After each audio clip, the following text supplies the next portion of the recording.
My parents demanded me to hand over my house to my deserving brother. When I refused, they stole my identity until one proof flipped their world. My 28-year-old male brother, Isaac, 31 years old, was always the golden child. I'm not talking about minor favoritism, I'm talking full-on this kid can do no wrong treatment. It was ridiculous. My parents, Mom, 56 years old, and Dad, 59 years old, would bend over backwards to make his life easier while I had to work for everything. When Isaac flunked out of college, no big deal. Mom and Dad just paid for him to go to another school. When he totaled his car driving like an idiot, they bought him a new one the next freaking week. Meanwhile, I had to get straight A's just to get a half-hearted good job from them. If I got a BP lose, it was like I committed a crime. The double standard was so obvious that even our extended family would comment on it at holidays, which only made my parents defensive and somehow blame me for causing drama. Classic. After college, which I paid for with scholarships and loans, by the way, Isaac married Nora, 30 years old, his high school sweetheart. She's cut from the same cloth as him, expects everything handed to her on a silver platter and loses her mind when things don't go exactly her way. They're actually perfect for each other in that sense. They have 2 kids now, and don't get me wrong, my niece and nephew are cool kids. But they became the ultimate excuse for my parents to keep pouring resources into Isaac's life. They need it for the grandkids became the default response whenever I pointed out the inequality. The peak of their entitlement came when they bought this massive house in one of those cookie-cutter subdivisions. Way too big, way too expensive, and way beyond what they could actually afford. They were literally one missed paycheck away from complete financial disaster. But of course, it was all for show, because Isaac and Nora have always cared more about appearances than financial stability. Meanwhile, I was living in a crappy apartment with 2 roommates, saving every penny I could. I worked this soul-crushing finance job that paid decently but had me working 60-plus hours a week. I'd come home completely drained, eat some cheap ramen, and pass out just to do it all over again the next day. For 3 solid years, I lived like a hermit. I skipped going out with friends, didn't date much, drove the same beat-up Toyota I'd had since college, and basically denied myself any small luxury. My CO workers thought I was weird because I'd bring the same peanut butter sandwich for lunch every day instead of ordering takeout like everyone else. But I had a goal. I wanted to buy my own place, not rent, own. And not just any place, but something decent in a neighborhood where I wouldn't have to worry about my car getting broken into every other week. When I hit my savings goal after those 3 brutal years, I started house hunting.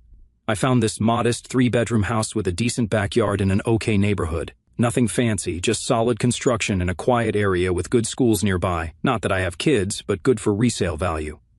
The previous owners had maintained it well, and it only needed minor cosmetic updates. During the whole process, my parents never offered to help, not 1 cent. They never offered to co-sign, even though my credit was decent but not amazing. They didn't even come to look at potential houses with me. When I asked, Dad just said, "Houses are a money pit," and went back to watching TV. When I finally closed on the place 3 years ago, I was so freaking proud of myself. I actually did this huge thing completely on my own. I invited my family over for a small housewarming party, thinking maybe they'd finally acknowledge my achievement. Instead, Dad walked in, immediately pointed out a small crack in the drywall by the door, and asked if I'd had the foundation checked. Mom didn't even say congratulations before asking when the guest room would be ready for them to visit. And Isaac? He looked around and said, "It's cozy," in that tone that clearly meant small. But whatever, the place was mine, and I was happy with it. I spent weekends fixing things up, painting rooms, learning how to replace a garbage disposal from YouTube videos. I built a small deck in the backyard by myself last summer. The house became my project, my sanctuary. Meanwhile, Isaac and Nora were struggling with their mortgage but kept up appearances. They'd host these lavish barbecues and buy new furniture they couldn't afford. My parents would bail them out whenever things got tight, pay their car insurance for a few months, or loan them money that never got repaid. I'd go over for family dinners and listen to them all talk about Isaac's job prospects or the kids' activities while nobody bothered to ask about my promotion or the kitchen renovation I just finished. Classic family dynamic that never changed. So that's where things stood until a couple of months ago, me in my modest house that I worked my ass off for, and Isaac living beyond his means with my parents' constant support.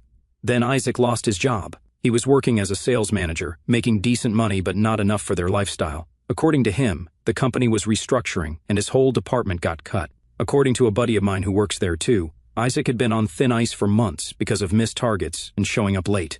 Either way, suddenly he couldn't make their mortgage payments. They missed 1 month, then another. My parents helped for a bit, but it became clear that even they couldn't keep up with Isaac's massive house payment plus all their other bills. After missing 3 months of payments, foreclosure was looking inevitable.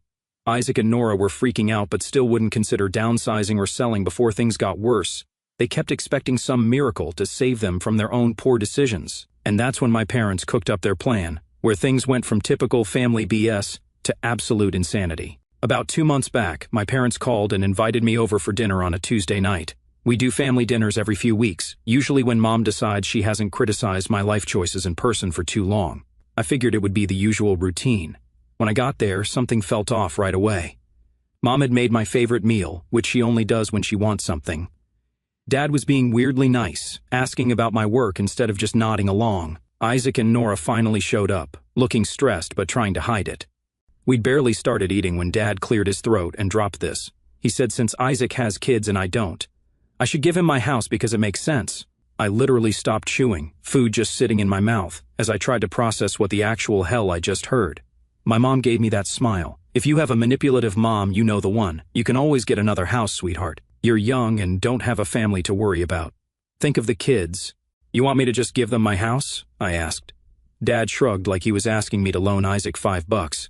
Not if we could figure something out, but they need a stable place, and since you're alone, it would be the right thing to do. My brain was seriously short-circuiting at this point. I looked over at Isaac and Nora, who were staring at their plates, not making eye contact. They'd clearly been in on this whole plan. I stared at my parents, trying to understand how we got here. These people raised me, and they were sitting there with straight faces, asking me to hand over my house, the thing I'd sacrificed years of my life for, to my brother, who'd never worked for anything in his life. I just said, no. Simple as that. The temperature in the room dropped about 20 degrees. Mom's smile vanished. Dad's expression hardened. Isaac and Nora exchanged this look that was part panic, part anger. My mom took a sip of her water, then calmly said they'd take it another way. I felt this chill run down my spine. What the hell is that supposed to mean? Dad waved his hand dismissively. Forget it. Just think about it. I left soon after, feeling like I'd just been threatened by my own parents. When I got home, I double-checked that all my important documents were in my fireproof safe, not at my parents' house. I had this paranoid feeling they might try something, which seemed crazy at the time. Turns out, my paranoia wasn't nearly paranoid enough. I texted my buddy Ian, who's always been my sounding board for family stuff, sent him a quick rundown of what happened, and asked if I was going crazy. His response, "Dude, your family is nuts. Change your locks." I laughed it off as him being dramatic, but then I started thinking about my mom's weird threat. What did she mean by take it another way? It sounded vaguely ominous, but I figured it was just typical manipulation tactics. 1 week after that creepy dinner, I dragged myself to work, looking like absolute garbage. I hadn't slept well the night before. My coworker Ryan took one look at me and just slid his coffee across the desk without saying a word. True bro move. I was trying to focus on this spreadsheet I'd been working on when my phone rang around 10 in the morning. I saw it was my bank calling, which was weird since they never call unless something's up. I picked up, and this woman introduced herself as Melissa from the mortgage department. She asked if she could confirm some details regarding my mortgage refinance application. I sat up straight in my chair. My what? She explained they'd received a request that morning to refinance my mortgage. The request was submitted under my name, but there were some inconsistencies in the documentation that flagged their security system. I told her flat out that I never submitted any refinance application, not even close. I was perfectly happy with my current mortgage. Then she said, well, someone did. My stomach dropped. I immediately asked her to put a hold on everything. Don't process anything, don't approve anything. She said she would freeze the application pending investigation. I told my boss I had a family emergency and bolted from the office. I drove straight to the bank. When I got there, I asked to speak with someone from the mortgage department about potential fraud. A loan officer pulled up the paperwork on his computer. When he turned the screen toward me, I literally felt sick. There it was, a complete mortgage refinance application in my name. All my personal info was there, social security number, birth date, income details. But the punch? The new mortgage would be in both my name and my parents' names as co-owners. They had tried to forge my signature. They'd used old documents of mine, stuff I'd left at their house years ago after college, as templates to fill out the application. The loan officer pointed out where the system flagged the application, mismatched signatures, and a wrong email. If the bank's security hadn't caught these issues and called to verify, my parents might have actually pulled it off, taking over my mortgage and essentially stealing my house. I was beyond furious. I asked for printed copies of all the fraudulent documents and had them note in their system that I hadn't authorized any of this. Right there in the bank, I called my mom on speaker so the loan officer could witness it. When she answered, I got straight to the point. You tried to steal my house. There was this brief pause, and then, get this, she didn't even deny it. She just said, oh, don't be so dramatic. Dramatic? You committed fraud. That's illegal, like go to jail illegal. Oh, relax. We were just trying to help. If you had agreed in the first place, this wouldn't have been necessary. I'm reporting this. Her voice turned cold. You wouldn't do that to your own family. Watch me. I hung up and turned to the loan officer. Who do I talk to about pressing charges? He directed me to the bank's fraud department. They explained I would need to file a police report and potentially get a lawyer involved. Walking out of the bank, I called my buddy Ian again, told him what happened, and he went from your family is nuts to holy dude, lawyer up now. He recommended his cousin, who's an attorney. I was still trying to process everything on the drive home. My phone blew up with texts and calls from my dad, then Isaac started calling too. I turned my phone off completely. When I got home, I called in sick to work the next day and met with Ian's cousin, this lawyer named Derek. I showed him the forged documents from the bank, then gave him everything, the fake paperwork, the bank's records, even a statement from the loan officer who flagged the fraud. That night, my phone blew up. Mom, Dad, Isaac. I ignored them until Dad called for the third time. What the hell are you doing? He barked. What am I doing? You tried to steal my house. That's a strong word. It's the right word. Fraud is also a good word. Identity theft works too. Listen, this doesn't have to go any further. You can drop all this legal nonsense and we'll forget it ever happened. You're overreacting. We're family. Family helps each other. Family doesn't commit fraud. He went quiet for a moment, then his tone turned threatening. If you take this to court, don't expect us to stand by you. You'll be cutting ties with this family forever. I think you already did that when you tried to steal from me, I said, and hung up. I thought that was the end of it, that they'd realize they'd messed up and back off, maybe even apologize. Yeah, right. The next morning, I woke up to find my house had been egged, not just a few splatters. My entire front door, garage, and even my car were covered in yolk and shells. I checked my security cameras, and sure enough, there were Isaac and Nora laughing their asses off, while my mom stood beside them watching. I called the police and filed a report. The officers were sympathetic, but said there wasn't much they could do beyond a vandalism charge.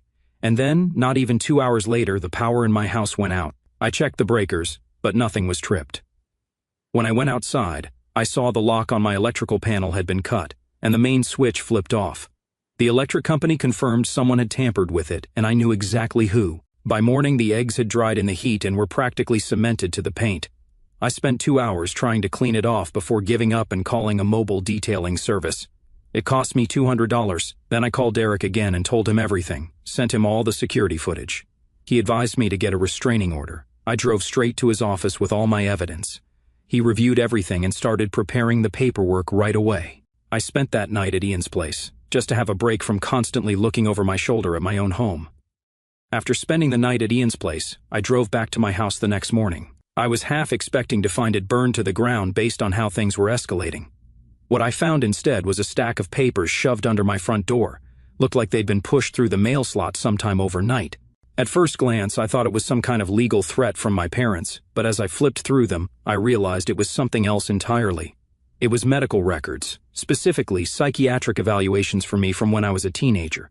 When I was 16, I went through a rough patch, got caught with weed at school, grades dropped, the usual teenage rebellion stuff. Nothing major by normal standards, but my parents acted like I was on the fast track to prison. They forced me to see this psychiatrist who basically rubber-stamped whatever diagnosis my parents wanted.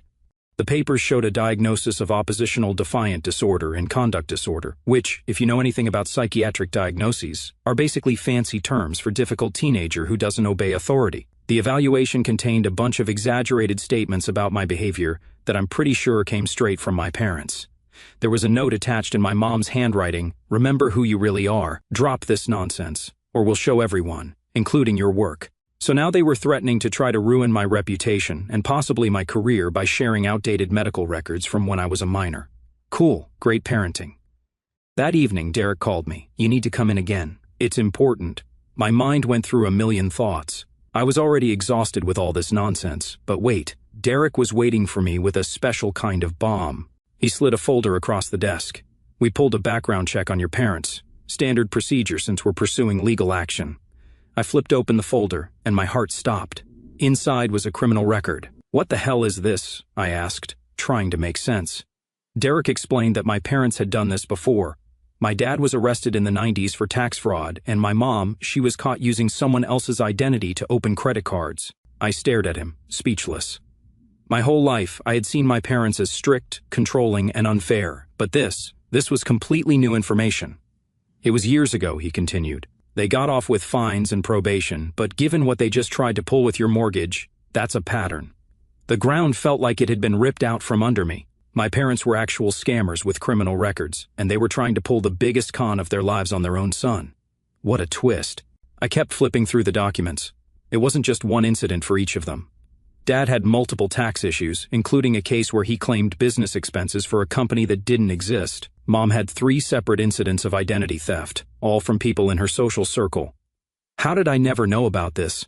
Most of these cases were settled quietly, he explained, and they happened when you were quite young. The most recent was 15 years ago, which would have been when I was 17, right around when they were pushing me to apply to colleges. Suddenly, their insistence that I only apply to local schools made more sense. They probably couldn't leave the state due to probation terms. What does this mean for our case, I asked. It means we have evidence that this behavior is part of a pattern, not a one-time lapse in judgment. It strengthens our position significantly. He tapped the psychiatric records I'd brought in. And this is clear witness intimidation. We can add that to the charges.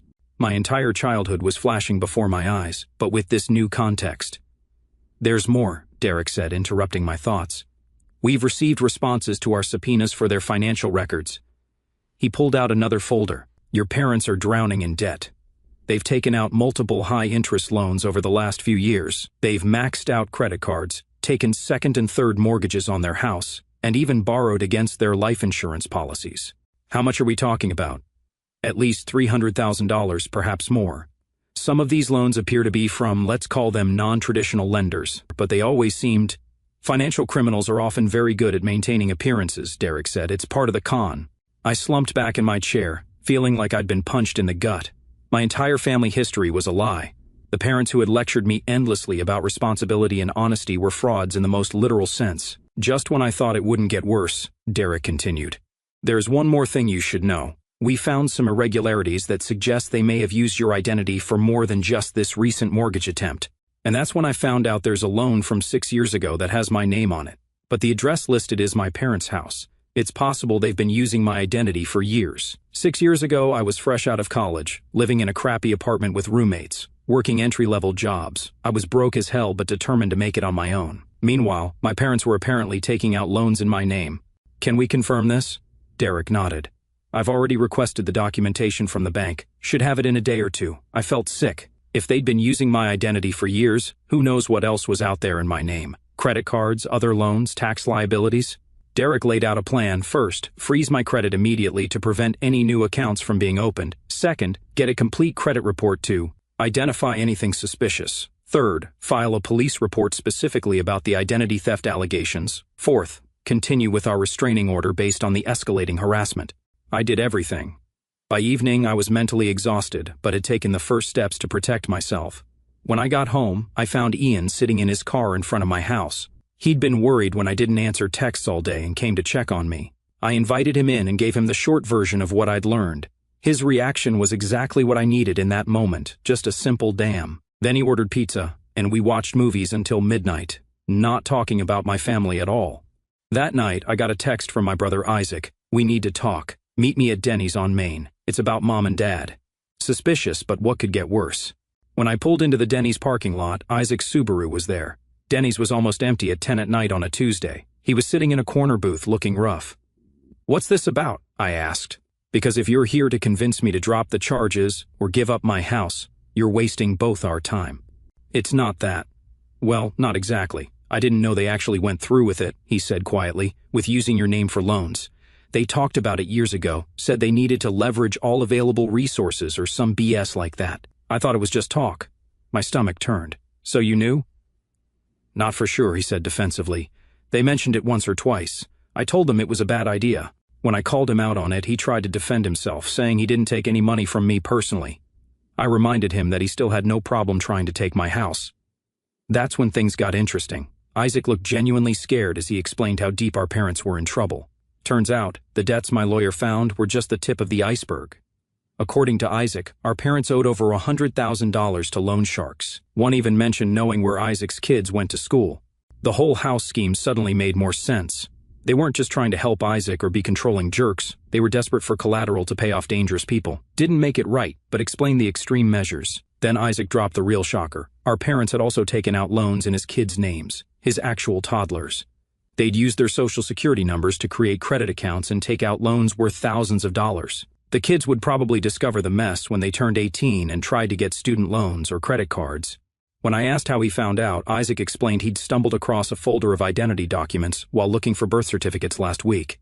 The folder had everyone's information, mine, his, the kids, even some extended family. I asked about the vandalism and property damage, and Isaac actually looked ashamed. He admitted it was a stupid plan from our mom. He acknowledged he shouldn't have gone along with it.